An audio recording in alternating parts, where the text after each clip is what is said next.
Hey, it's Kerry Oberbrunner. I want to challenge you. I love this quote by Annis Nin, who says that we don't see things the way they are, we see things the way we are.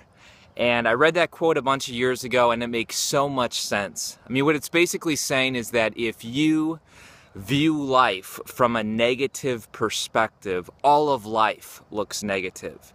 You know, I meet some people who just constantly repeat back what's on the news, constantly how everything in the world's blowing up, going crazy, all this type of stuff. I get it. But you know what?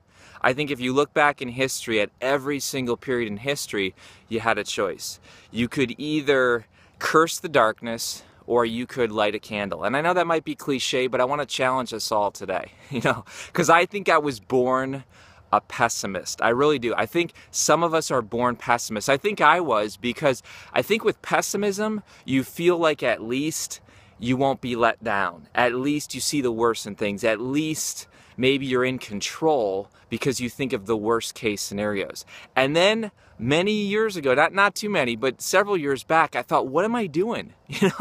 What is this approach? Again, you don't see things the way they are, you see things the way you are. And so as a pessimist, you kind of look around and you see life as negative, and that's because you're negative. But I want to challenge you. It's a beautiful morning. The sun is about to come up. I'm doing a little run, nothing too crazy. That's for Tuesday and Thursday with Chet, Scott, and the boys. But it's a beautiful morning today. And I am just, I have my little machine here. I don't even know what it's called, but listening to some audiobooks, sometimes scripture, sometimes the latest audiobook. And I'm just enjoying the beautiful sunrise. It's August, which means autumn is coming, fall. The best time of year in the world, right? Come on, everybody. And it's just a beautiful morning. So I want to challenge you today. If you tend toward pessimism, if you tend toward kind of viewing everything as negative, I want to challenge you. It's all good. We're all human, right?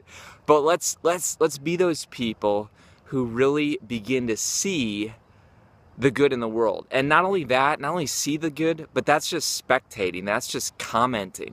Let's be co-creators. Let's be people who create that good in the world. This is Kerry Oberbrunner. I want to challenge you to be a soul on fire. Enjoy the beautiful sunrise this morning, and hey, let's make it a fantastic day. See you later.